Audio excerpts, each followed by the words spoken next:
Here are 5 things that I suggest that you explore first to help restore your nervous system and cultivate the safety that it needs to have the capacity to experiment and explore more dynamic exercises and therapies in the future. If you are someone that is on a healing journey, looking to restore their nervous system from dysregulation, from living in survival mode, or you're looking to heal from a trauma that you've experienced, and you have been exploring a lot of different exercises and nervous system hacks and modalities, and despite all your best efforts, you feel that it's not really sticking and it's not working long term for you, and perhaps you're feeling like maybe nothing's going to work and that your nervous system is too far gone for it to be recovered. I know because I've been in that position and I've had many clients come to me in that position as well. And we explore all of these exercises in the beginning because we don't know where else to turn, and the internet is a wonderful place filled with loads of incredible resources. Hence the reason I've created this YouTube channel, and I'm also sharing a lot of those resources as well. However, what we often don't really fully understand is that those exercises, those hacks that we come across, they need to be part of a much bigger holistic approach to restoring our nervous system and to healing from trauma, because isolated on their own, and we're already living in survival mode. We already know that our nervous system feels dysregulated, and perhaps we're in a fight-flight state, so we're experiencing a lot of anxiety, or perhaps we're actually, feeling more depressed, more low, more disconnected and disassociated. And when we don't have that plan and we're trying all these things and we're already in this dysregulated state and we don't have that good baseline of nervous system regulation, what we do is actually cause more stress to the nervous system, and it overwhelms it, and we're left feeling like nothing's really working and we don't know what to do. So I want to talk about what I did and what I recommend to my clients and what I recommend to everybody really that comes to me looking to restore their nervous system, which is to focus on the foundations and to focus on the basics. If not first, definitely alongside any other kind of healing work that you are doing. Ideally, you would focus on the foundations first for a while, maybe 3 to 6 months, and work with a professional doing other kind of counseling or therapy or healing work. It's not like the therapies and the tools and the exercises don't work. It's more that it might not be the right time for you to explore them because your nervous system simply doesn't have the capacity and the baseline regulation to do it yet.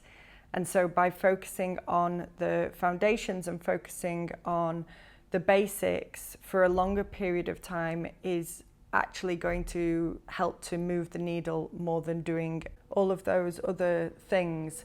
Here are 5 things that I suggest that you explore first to help restore your nervous system and cultivate the safety that it needs to have the capacity to experiment and explore more dynamic exercises and therapies in the future. The first thing is to help you feel more resourced. So understanding what it is that you need in order to help you feel safe. This is really basic. This looks like doing things like orienting, which is taking in the details of your environment slowly. I've got a video on orienting in my foundations playlist. And taking in the details of your environment slowly so that your nervous system can catch up with you being in the here and now, and that environment that you are in as you are doing that exercise is safe. Often when we have experienced trauma and nervous system dysregulation, the nervous system is in the past, it's not actually in the present. So we want to practice these mindful orienting to our environment, and also grounding activities that we can explore, gentle grounding activities that we can explore with our body to help us to connect as well with our body in the here and now.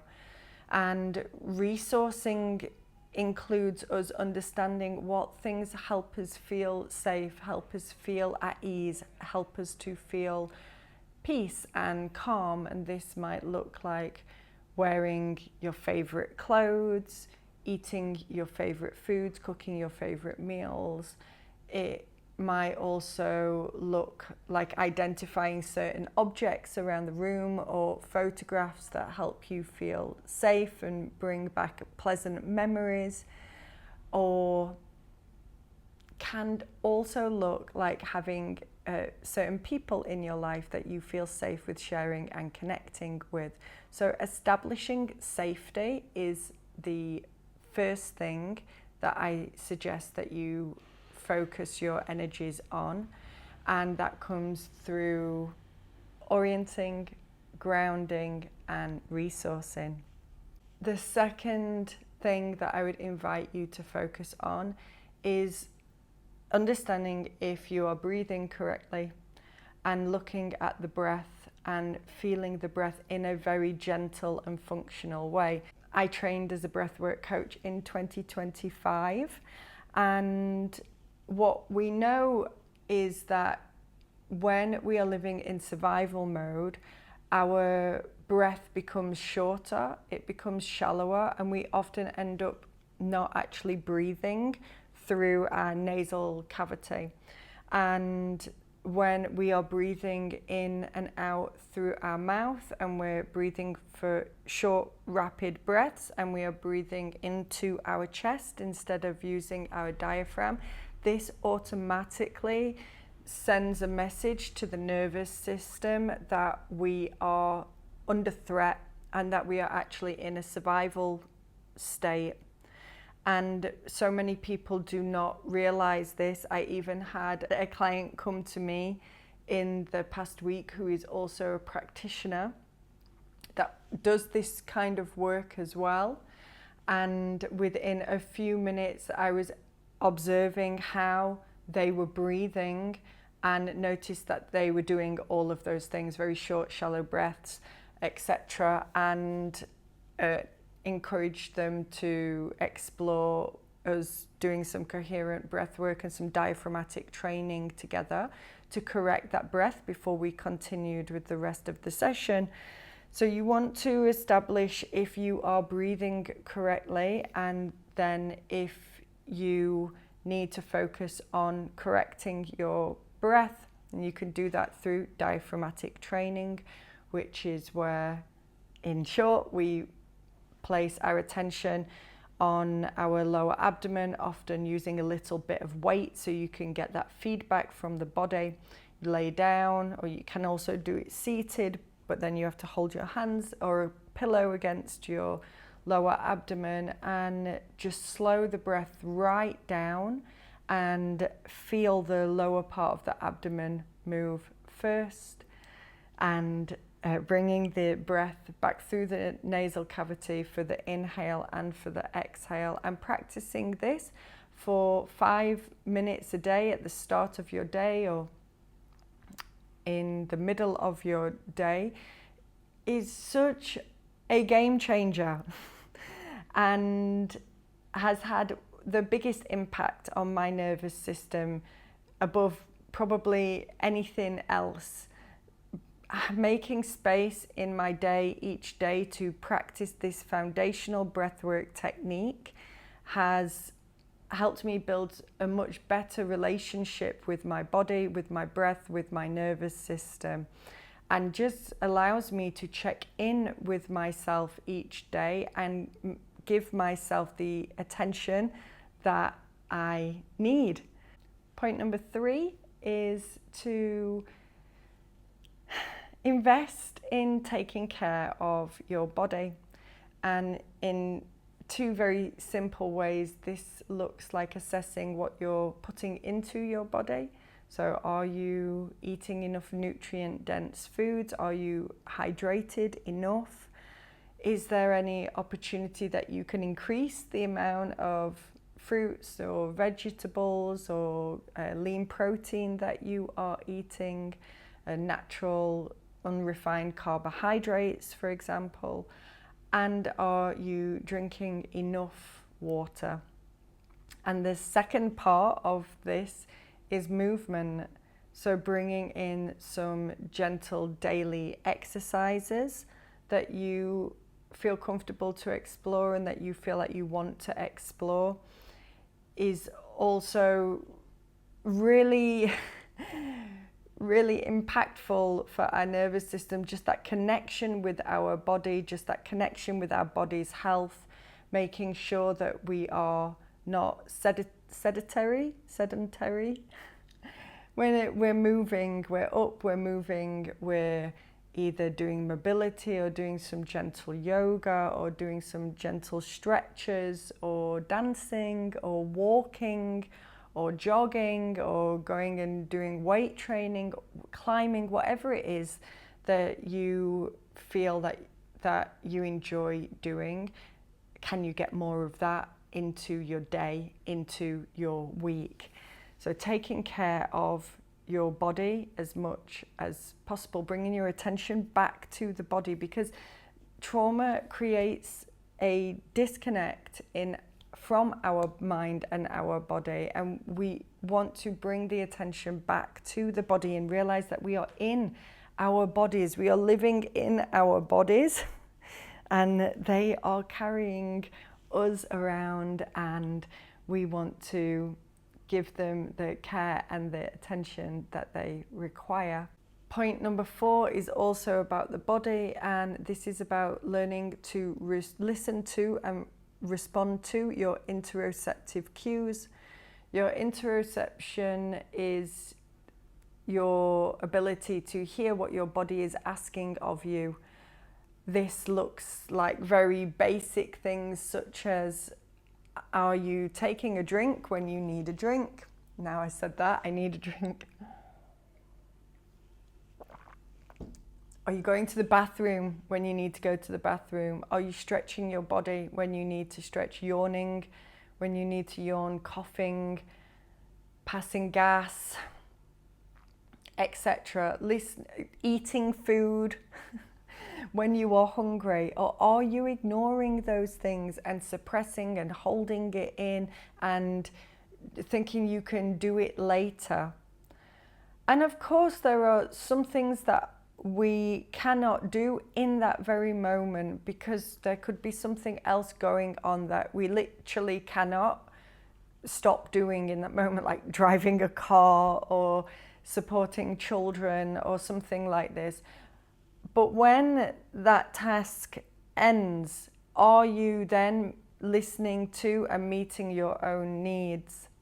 Because our ability to listen and act upon our interoceptive cues is so vitally important, because it's helping us build, again, that better relationship with our body. And this translates into so much more than just that. It also helps us learn to listen to our intuition again. It helps us reconnect with our inner knowing again. And for me, on my healing journey, I had completely become disconnected from myself and who I was and what I thought I wanted and needed, etc. And it was through building those my relationship with my interoceptive cues that I was able to rebuild the relationship with myself again. And number 5 is, can you talk to somebody? Talking to somebody about what you are experiencing and getting that support from a professional and sharing how you are feeling and what has happened, what has led to the dysregulation, and having somebody to co-regulate with and to explore these things with somebody else is often a missing piece in the nervous system world, because you will hear a lot of people talking about how we just need to focus on the body. And that's often because people have come from a long history of doing talk therapy and that not working for nervous system dysregulation, and so they come into the world of doing somatics and body-based nervous system healing after already doing talk therapy or seeing counsellors and seeing therapists. And now there are so many more people that are like, I don't want to do any talking, I don't think that's for me. That's also bypassing a really important part of nervous system dysregulation, because often we've suppressed so many things that we needed to say, and we want to be able to say those things and share how we feel with somebody that is completely impartial and professional, and that can just hold space for us without giving us advice or without us feeling that we are receiving any judgment from them.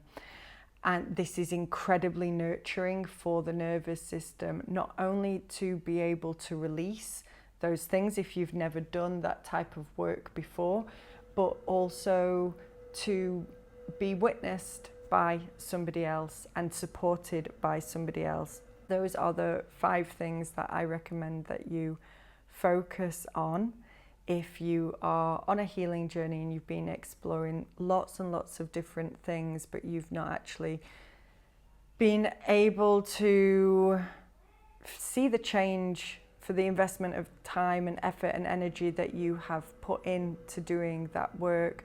I invite you to come back to exploring these basics for a minimum of 3 to 6 months at least. I'm 3 years into my healing journey, and I do all of those things almost every day, definitely every single week, a few times a week. So I thought it would be helpful for me to share that with you, because you don't need more intensity, you actually need more safety and more capacity. And then you can go on to explore many of those other exercises and modalities that are more dynamic and challenging or cathartic as well, when you've already created that safety within the nervous system. So if you are someone that's on your healing journey and you are feeling a little bit overwhelmed, perhaps you're feeling, like you are ready to get some personalized support for your journey. My name is Dawn Louise, and I'm a trauma-trained somatic practitioner, a functional breathwork coach, and a clinical EFT practitioner, as well as a trainee counsellor. I do integrative therapy, and I help people to get out of survival mode, to restore their nervous system, and to reconnect with themselves again. Thank you so much for being here. I hope that you've enjoyed this video. If you've got any thoughts, any questions or any concerns, go ahead and pop them in the comments below. If you think that this video would benefit somebody else, feel free to share it, and also subscribe to the channel. Thank you so much for being here, and I look forward to seeing you again in the future. Take care.